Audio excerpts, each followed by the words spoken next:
Good afternoon, everybody. This is Captain Rich with Still Waters Fishing.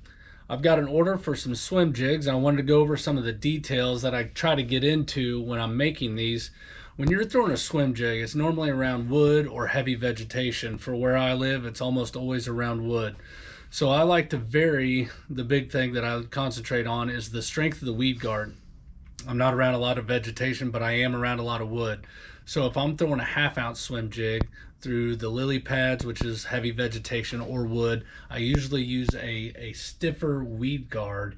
And if I'm throwing 3/8 or 1/4 ounce, something lighter than that, I usually go with a medium strength. So I'm going to tie one up real quick. Join me. All right, so what we got is a little black, blue, and purple. And this here is a pearl blue. So it's really dark colored, but if the light hits it, it takes on a blue hue, which I'm a huge fan of. All right, then we got some wire. I'll just pull off a little string of that.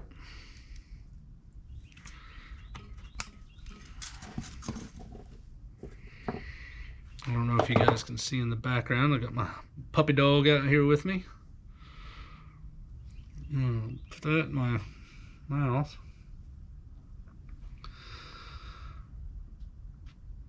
Going back to the layering, try to keep my darker colors towards the top and my lighter colors towards the bottom, which when you're doing black, blue, and purple, I just make sure that my black is towards the top.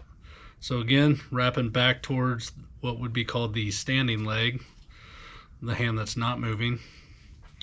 And then I just grab those skirts, kind of give them a little stretch, try to work them around evenly towards the bottom of the jig, and then give those a little squeeze and pull them down so that when I tighten up the wire here, I don't have a little bald spot sitting on the top of the jig.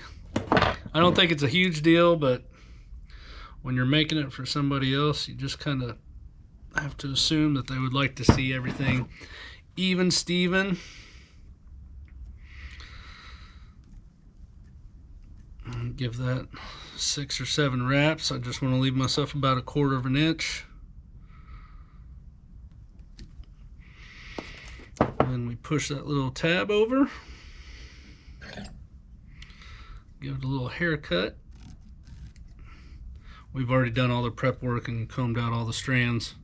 Once again, that is not always foolproof, so it undergoes another level of QA when we get all done. And these swim jigs are going to get red eyes. Not that the customer told me they want red eyes, but they normally do. So I'm just going to go off of history here. So what you end up with, so if you'll see, I don't have a really big bald spot right there at the top.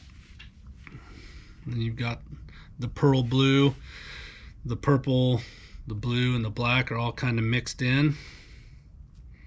Give that a little pinch, and then we throw in, because this guy is a 1/2 ounce, I'm going to put a stiff weed guard in that.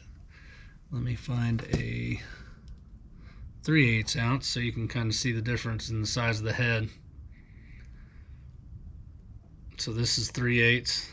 This will get a medium stiffness weed guard. And then we're going to put some red eyes in there, and the finished product looks something like that. And there you go. That's a swim jig. Those are the intricacies that I try to concentrate on. I appreciate you joining me. You guys have Godspeed.